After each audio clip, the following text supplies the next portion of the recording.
ঝিঙ্গে বড়ার ঝোল। ঝিঙ্গে বড়ার ঝোলটা করার জন্য আমি ঝিঙ্গাগুলা প্রথমে ছুইলা নিছি, ছুইলে আস্তা ধুয়ে নিছি, আস্তা ধুয়ে কিন্তু কাইটে নিছি। তাছাড়া কিন্তু ঝিঙ্গে দিয়ে অনেক জল উঠা যায় রান্না করার সময়। এই কারণে আমি ঝিঙ্গাগুলো আস্তা ছুইলে কাইটে তার ধুয়ে কাইটে নিছি, ডুম করছি কইরে তারপর ঝিঙ্গাটা বড়ার তরকারি রান্না করব। প্রথমে আমি মটর ডালটা আমি ভিজে রাখছিলাম সকালবেলা, ওইটা বাইটে বড়া ভাইজা তুলে রাখছি আগে। তারপর ওই তেলের মধ্যে ফোড়ন দিয়ে দিছি আমি জিরা ফোড়ন দিয়ে ঝিঙ্গাগুলো দিয়ে দিছি। ঝিঙ্গাগুলো দিয়ে কষিয়ে নিলাম একটু তেলের সাথে কষিয়ে তারপর ঝিঙ্গার মধ্যে দিয়ে দিলাম মশলা।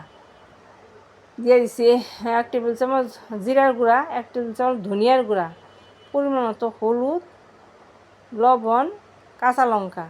এই সব কিছু দিয়ে আমি কিন্তু ঝিঙ্গাটা ভালো করে কষিয়ে নিলাম, মশলার সাথে কষিয়ে তারপর অল্প পরিমাণে জল দিয়ে দিলাম। জল দিয়ে যখন আমার ঝিঙ্গাটা একদম সিদ্ধ হয়ে যাবে, ফুটা যাবো ঝোলটা আমার, তখন কিন্তু যে আমি মটর ডাল দিয়ে যে বড়া বানিয়ে রাখছিলাম, ভাইজে তুলে রাখছি, ওই ভাইজে রাখা বড়াটা ঝিঙ্গার মধ্যে দিয়ে দিলাম। ঝিঙ্গার মধ্যে দিয়ে তারপরে কিন্তু আমি একদম মাখা করে এই ঝিঙ্গা বড়ার ঝোলটা রান্না করব। এইভাবে ঝিঙ্গা বড়ার ঝোল রান্না করে গরম ভাতের সাথে খেয়ে দেখবেন খেতে ভালো লাগে।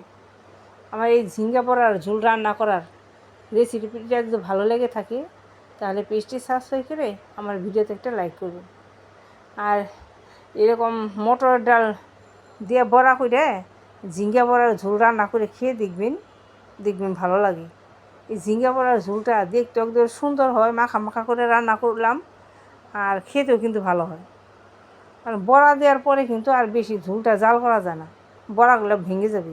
এই কারণে আমি বড়াগুলো দিয়ে এই 5 মিনিট জাল করছি, ঝোলটা জাল করে তারপরে কিন্তু নামিয়ে নিলাম। আর তাছাড়া কিন্তু বড়াই কিন্তু ঝোলটা শুষে নিয়ে যায় একদম। এই কারণে দিয়ে 5 মিনিটের মধ্যে নামিয়ে নিলাম। এরকম গরম ভাতের সাথে ঝিঙ্গা বড়ার ঝোল দিয়ে খেয়ে দেখবেন কত ভালো লাগে খেতে।